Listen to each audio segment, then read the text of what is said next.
এবং প্রতিনিধিত্বশীল গণতন্ত্র PR system, এইটা হলে এদেশের হিন্দু সম্প্রদায় ভোট কেন্দ্রে যাবেন, নাহলে ভোট কেন্দ্রে যাবে না, কোনো ভোটে অংশ নেই। আমরা 1971 সালে এই দেশ স্বাধীন করেছিলাম লক্ষ শহীদের বিনিময়ে, যে একটা স্বৈরাচারবিহীন দেশ এবং গণতান্ত্রিক দেশ পাব। কিন্তু আমরা আজ পর্যন্ত এই দেশে গণতন্ত্র প্রতিষ্ঠিত হয় নাই। গণতন্ত্রের নামে স্বৈরতন্ত্র একের পর এক আমাদের গলা টিপে ধরেছে।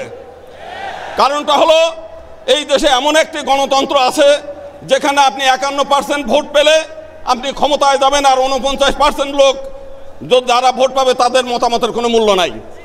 শুধু তাই না, এমন একটা পজিশন যেখানে মাত্র 30%, যদি বহুদলীয় দল ইলেকশন করে 30% লোক ভোট পেয়ে তারা ক্ষমতায় থাকে, 70% মানুষের উপর নির্যাতন চালায়।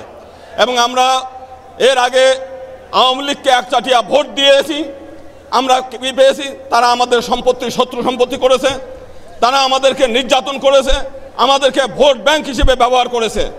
আমরা এইবার সিদ্ধান্ত নিয়েছি, পীর সাহেব তরমোনাই যে সিদ্ধান্ত দিয়েছে যে পিআর সিস্টেমে যদি ভোট হয় হিন্দু সম্প্রদায় ভোট কেন্দ্রে যাবে, নইলে যাবে না।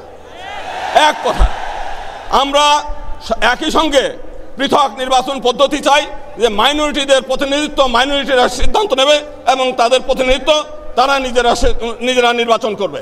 আমরা তাহলে আমাদের শেষ কথা, যে পৃথক নির্বাচন এবং সংরক্ষিত আসন এবং প্রতিনিধিত্বশীল গণতন্ত্র পিআর সিস্টেম, এইটা হলে এদেশের হিন্দু সম্প্রদায় ভোট কেন্দ্রে যাবেন, নাহলে ভোট কেন্দ্রে যাবে না, কোনো ভোটে অংশ নেবে না। ধন্যবাদ।